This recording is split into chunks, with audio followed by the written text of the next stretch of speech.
การเมตธรรมมีความภาคภูมิใจที่ได้เป็นส่วนหนึ่งในการเผยแผ่พุทธศาสนาและคำสอนต่างๆให้แก่พุทธศาสนิกชนที่เลื่อมใสศรัทธาในพระพุทธศาสนาและสืบสานฮิตคองประเพณีวัฒนธรรมอันดีงามของชาติออกอากาศทุกๆวันอาทิตย์เวลา 8:05 น. หา 8:35 น. 14:10 น. หา 14:40 น. 20:15 น. หา 20:45 น. ทางโทรภาพแห่งชาติลาวช่อง 3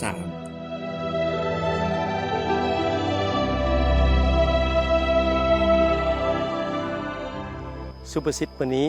จะฝากให้ข้อคิดควายบ่กินหญ้าแสนสิคมก็เขาหักหมูบ่กินห้ำแสนสิตีกระดังเวิกความหมายในสุภาษิตนี้ก็คือว่าวิถีชีวิตการดำเนินของเฮานั้นมีหลายขั้นหลายตอนแต่ว่าสิ่งหนึ่งที่ว่าเฮานั้นลืมคุณงามความดีของพ่อของแม่ลืมคุณงามความดีของบรรพบุรุษเฮาเองบรรพบุรุษเฮานั้นคือว่าเฮานั้นไปดื่มด่ำกับวิถีชีวิตใหม่เฮ็ดให้ปะลืมไล่ของเก่าของที่หายากคือกับควายบ่กินหญ้าแสนสิคมก็เขาหักหมายคือว่าเฮาอิ่มแล้วหรือว่าเฮาได้อันอื่นแล้วหมู่สิมาพร่ำมาสอนเปรียบเหมือนคนที่บ่มีกระจิตกระใจในการพัฒนาคนที่ไม่มีกระจิตกระใจหักความสามัคคีนั้น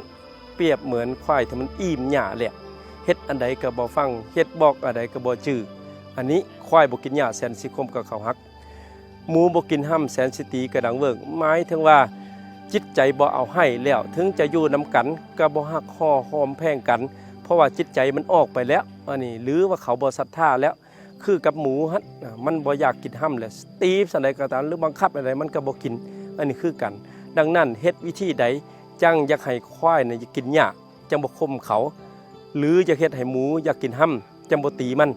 หมายคือว่าเฮาจะสร้างศรัทธาฮักแพงกันโดยเฉพาะความหมายสุภาษิตนี้1เว้าเรื่องครอบครัวถ้าครอบครัวฮักแพงกันเว้าจาปราศัยกันหรือว่าถึงจะทุกข์จะยากจะอยู่นำกันได้ถ้าว่าจิตใจบ่ฮักหอม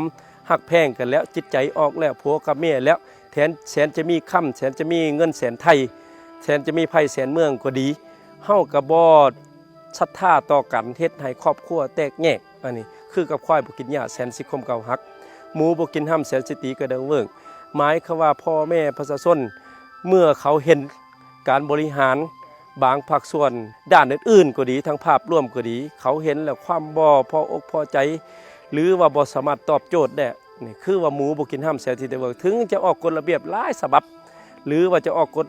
หมายหรือว่าการบริหารหลายๆอย่างแต่ว่าเขาบ่ศรัทธาเลยเฮ็ดให้เขาบ่นับถือเฮ็ดให้บ่พร้อมเพรียงแห่งหน้าดังนั้นเฮาท่านทั้งหลายจงหันทิศไว้ว่า